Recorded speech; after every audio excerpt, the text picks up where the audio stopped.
Hello, and welcome back to another episode of the Be a Better You podcast.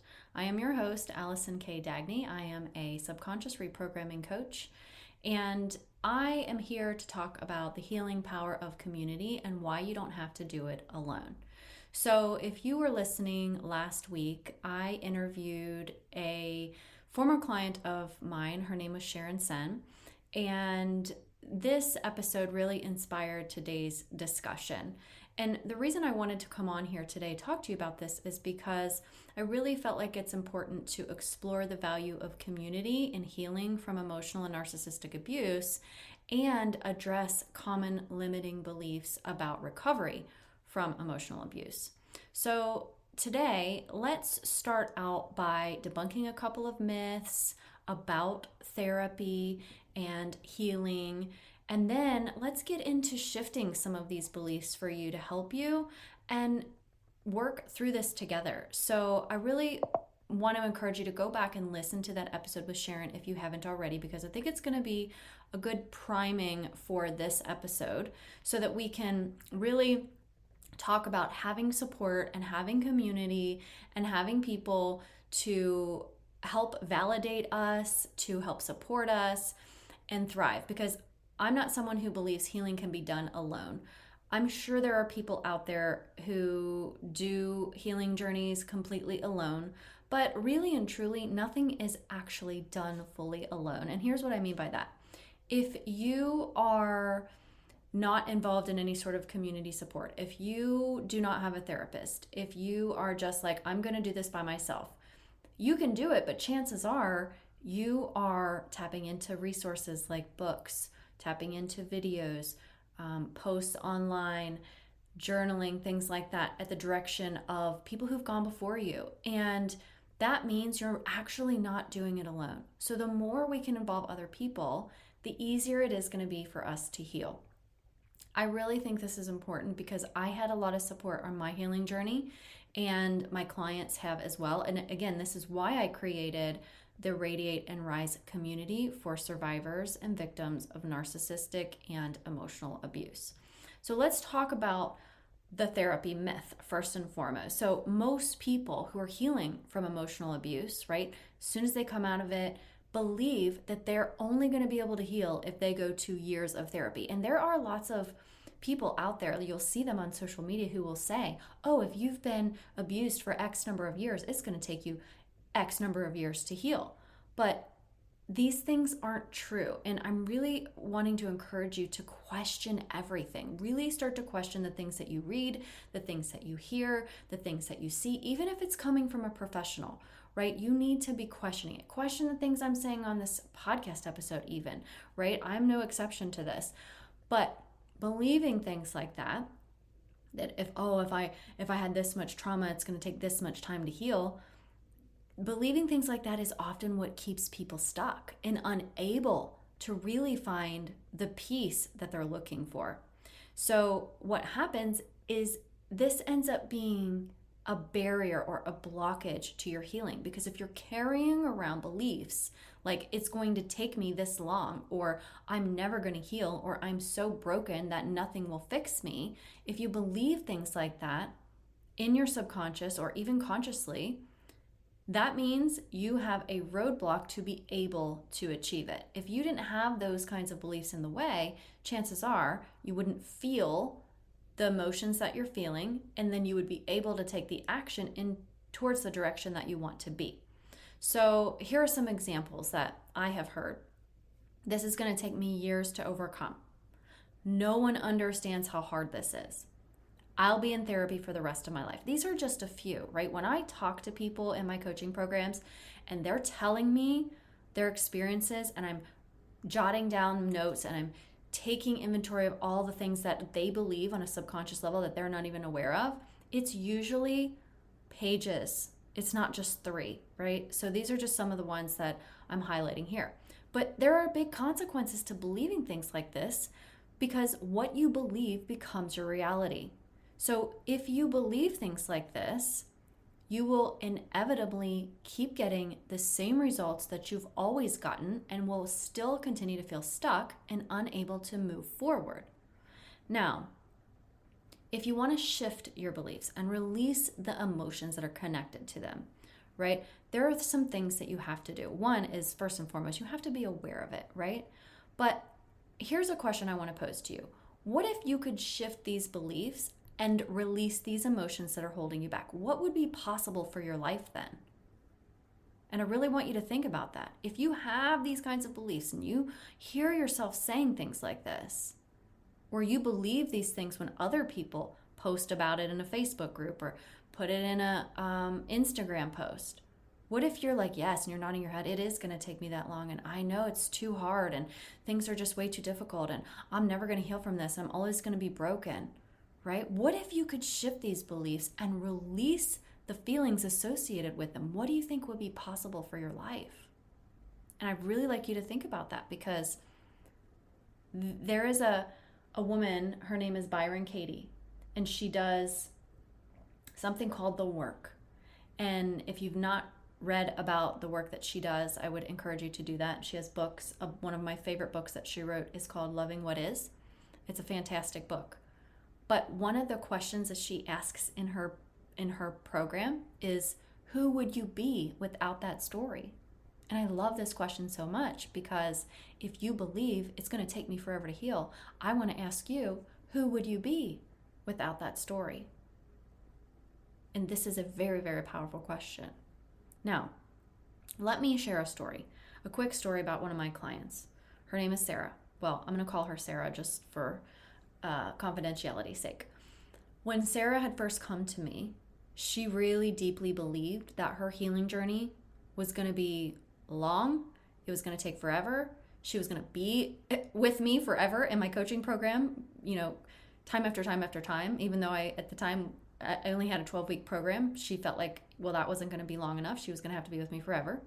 She felt that nobody could really understand her pain, even though she knew my story and she knew the things that I had been through, right? We didn't have the exact same experience. And she really was afraid that she was going to have to work on this for her entire life, the remainder of her life. But through working together, she started to shift her beliefs, because this is how I help people, and this is what I do. I help you see the flaws in your beliefs, start to shift these things that you think there's absolutely no other possibility. I can find the other possibility. That's what I'm trained to do. I have years of experience doing this, and that's how I help people. And that's when the lights come on, and that's when you start to feel lighter, and you're like, oh my gosh. And then you start to laugh, and you're like, I can't believe I've always been thinking like this. When you start seeing different perspectives, you start to change how you feel, and then you can change how you behave.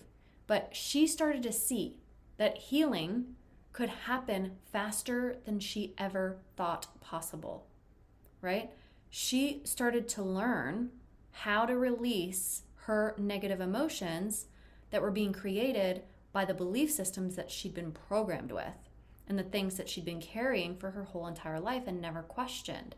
And then what happened was she started to feel that lightness and feel more empowered and feel stronger, so that she could get rid of those blocks and take action towards the life that she truly wanted.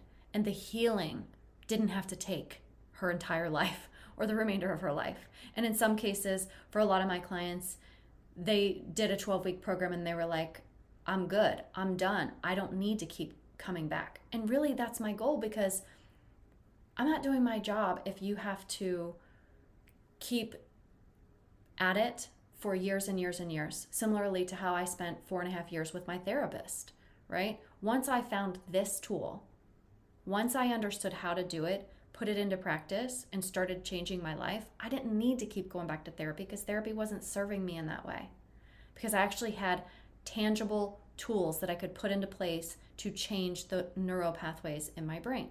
Because if this is the first time you're hearing this episode or this podcast, your neural pathways are taking the path of least resistance.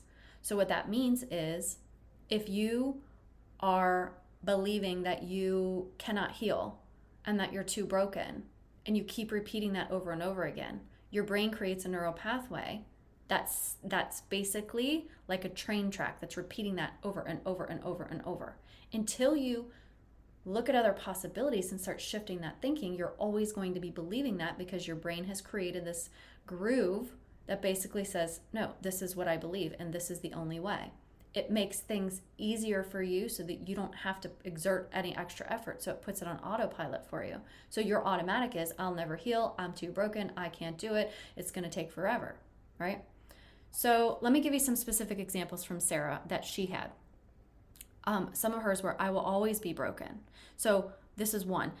We worked on reframing this to something different, right? I will not always be broken, right? And why? Because I am capable of doing things to help myself heal.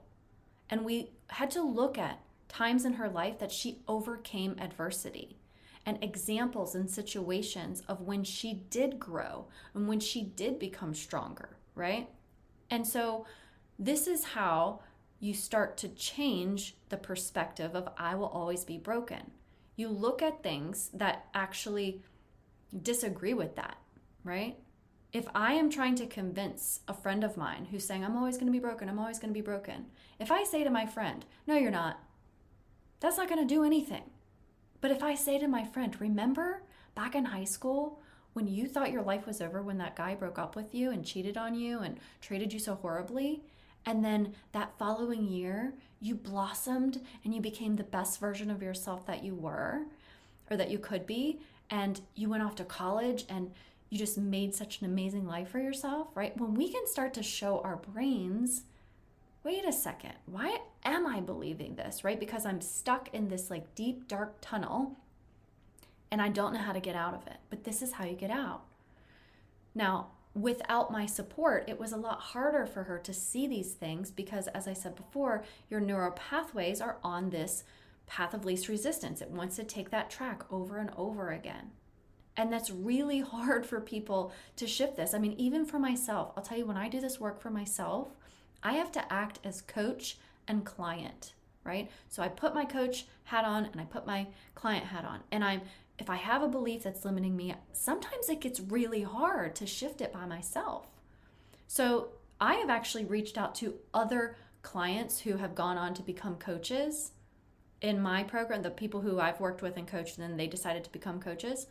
I have actually reached out to them and say, help me shift this because my brain is just on the same track, right? So there's a lot I can do on my own, but sometimes if it's a really, really deeply embedded belief, it might be hard for me to shift. And that's why it's helpful to have somebody, a different perspective, somebody else to say, oh, well, have you ever thought about that, right? The problem becomes reinforcing the negative beliefs when we go places like a Facebook group and we say, I'm always going to be broken. This is always going to be horrible. And then other people double down on it and say, yeah, I'm struggling with that too. And I'm always going to be broken too. And I'm never going to heal. And I spent all these years in therapy. And then what happens is it reinforces that negative limiting belief that's keeping you stuck.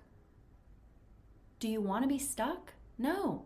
Do you want to get out of the darkness? Yes. That is the answer. Yes, I want to get out of the darkness. We are not going to get out of the darkness listening to people who are still stuck in the darkness, right? So there has to be some changes and some shifts that have to be made, some action that has to be taken. Another one of the things that Sarah believed was, no one understands my pain. And as many times as I could say to her, and I could say it till I was blue in the face, I understand. I went through it, right? She's in her little tunnel, right? Or at least she was. She's not anymore. But we had to start shifting this to, wait a second, I'm not alone here, right? Someone understands my pain. Is there anybody in this whole world that could understand your pain? Anybody? Right? And then you start thinking about, well, wait a second, I actually do know somebody. Or, oh, wait a minute, yeah, this one famous person that I know went through a horrible situation that was even worse than mine. I know they really struggled. They probably understand, you know? And so you're starting to shift to, I am surrounded by people who support me or who understand my journey at the very minimum, right? It's a matter of thinking differently and questioning your own thoughts, because you are not your thoughts, right? Your thoughts are just these fleeting ideas that are floating through your mind. And you do not have to believe everything that you think. You do not have to latch on to every thought that goes in your mind. You can actually let them go. Or you can challenge them. Or you can say, wait a second, do I actually believe this? Or is there other possibilities here? And that's why it's so important. So for Sarah, shifting her beliefs, changing her perspectives, right? And this isn't something that just happens in one session. This happens over a culmination of weeks and practice that she put in on paper, doing the homework that I assigned to her, following my instructions, and then transforming her life, right? Because what's actually happening is I'm training her how to speak the language of the subconscious mind, put this work in practice, and actually change the neural pathways so they're no longer on that path of least resistance and they're taking another path. So she was able to find the peace, to find the joy, and actually find the purpose in her healing and be able to take steps toward what she wanted to achieve for her healing without feeling like it was impossible, without feeling stuck. And I want to go back to what I was saying before, to the episode with Sheryn last week, because this is very similar to what Sheryn did, because Sheryn was taking action, right? She was taking actual steps toward her healing. And so we have to do a culmination of things here. This is not just going to be action taking alone. And that's why when Sheryn ended up coming to me, she'd already been taking some action, and that was a big action step that she took to come to me and ask for help. But also that she, during the course of our program, was starting to shift beliefs just like Sarah was, to be able to bring herself out of that deep, dark place. Now, what I'd love for you to do is, just for a minute, imagine your beliefs as a pair of glasses that you put on. And if the lenses are dirty, scratched, and everything that you see is really cloudy and distorted, right? That's the problem, right? We can't see clearly. But if you can clean the lenses, if you can, buff out the scratches, or even get a new pair of glasses, right? Suddenly, the world appears clear and bright. And this is really just the same as shifting the perspective for how you think, right? Because people who think that doomsday, nothing's going to help me, I'm not going to be able to heal from this, it's going to take forever, right? People who believe that way or have the dirty glasses on will not be able to see a brighter future. People who believe, you know what, I can heal, and there are people who want to support me, and I do have the ability to take action and celebrate myself and do things to help myself heal.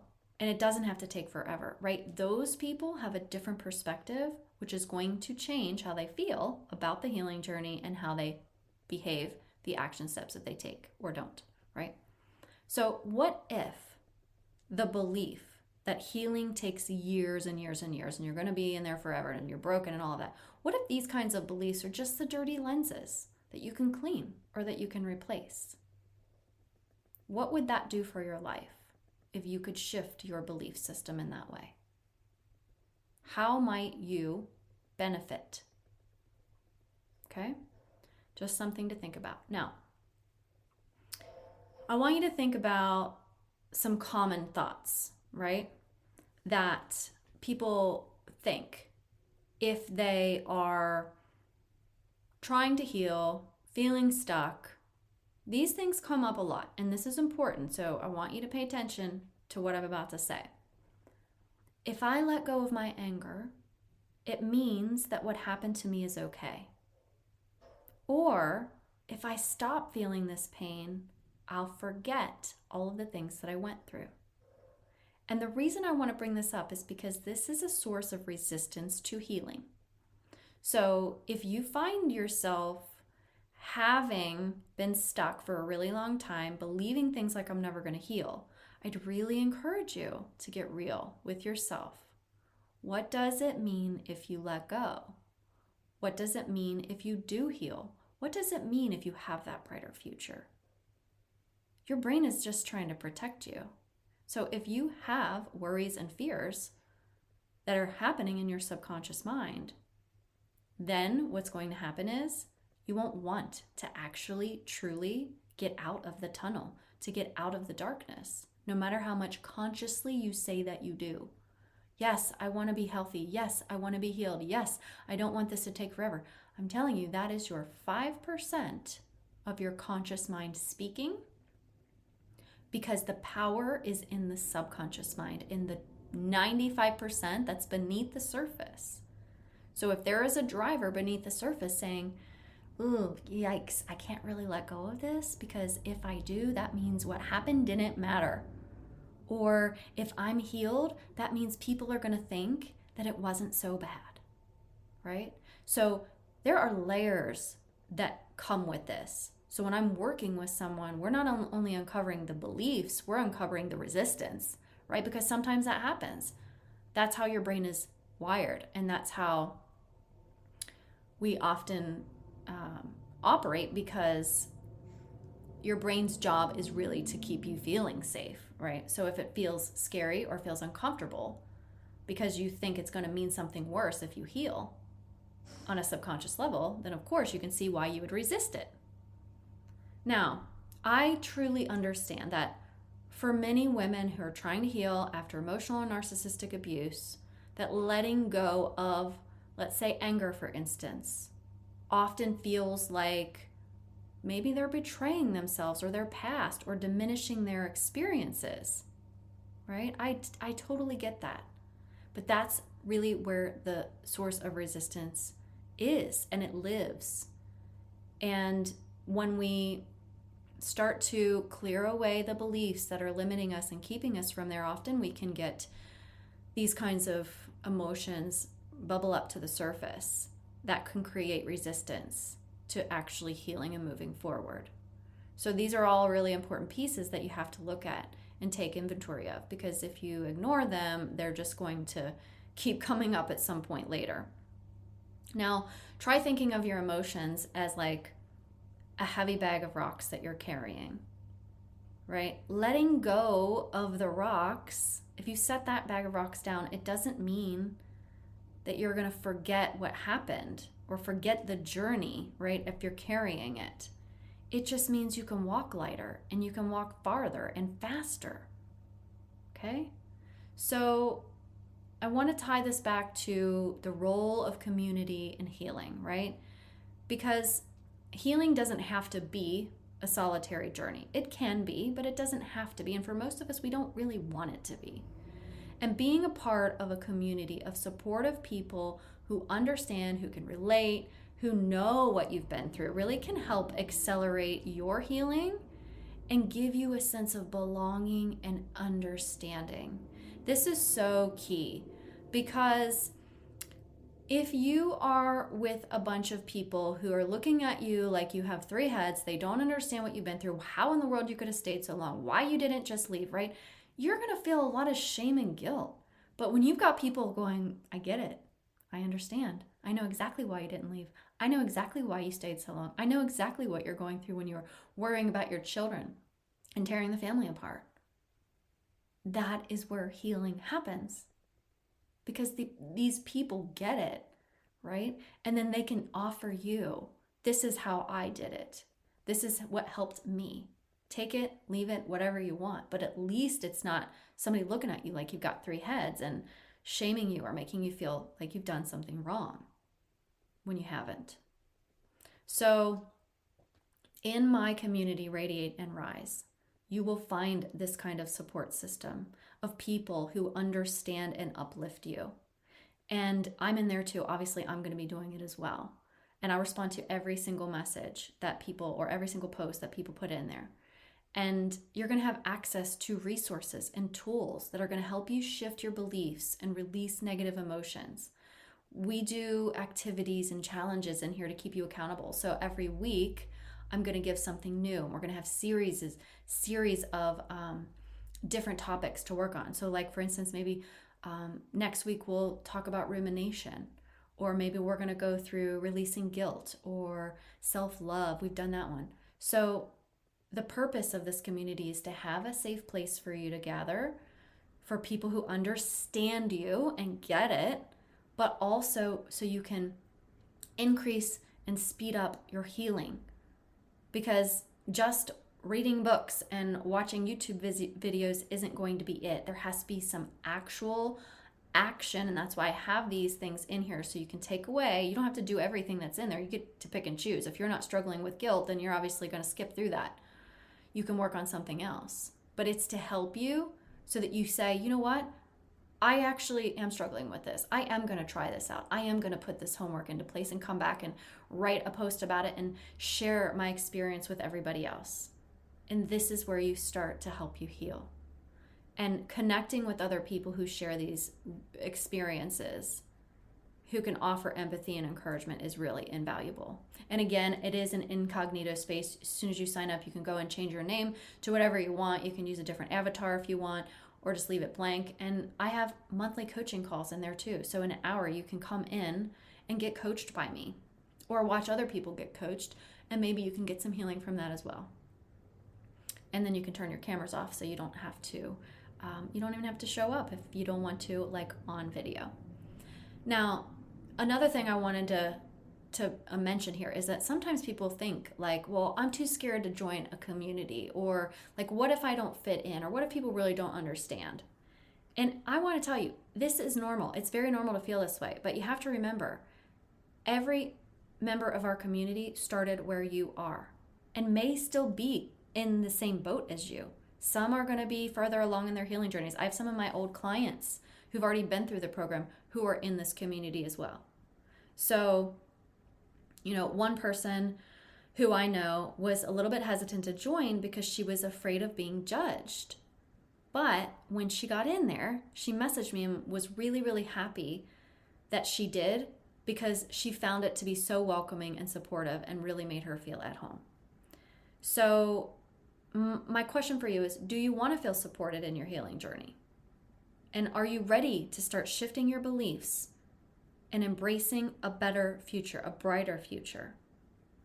And my last question is, can you imagine how much lighter you're going to feel with a community by your side as you go through your healing? And just keep that in your mind. So if you answered yes to any of these questions, I'd really invite you to join Radiate and Rise. And together we can help you move forward and find the peace and joy that you deserve. And as part of my launch celebration, if you join during the month of July, you will receive a founding member benefit, which is $22 a month, and you can cancel anytime. So if you get in there for a month and you try it out and you don't like it, you can leave. You don't have to stay. I'm not going to force anybody to be in my healing community. So you can go to www.whentearsleavescars.com and you can sign up for the community in there. Now, I just want to remind you to remember that healing is possible. I am proof positive of this. I have been through 20 years of deeply, deeply painful, covert, narcissistic, emotional abuse. And you don't have to do this by yourself. Our community and me are here to support you every step of the way. So, thank you for listening. Don't forget to go back and listen to the other episode with Sheryn on it. I think you're going to find it really, really insightful and inspiring. And I look forward to welcoming you to the Radiate and Rise Together community. And I'll talk to you next week.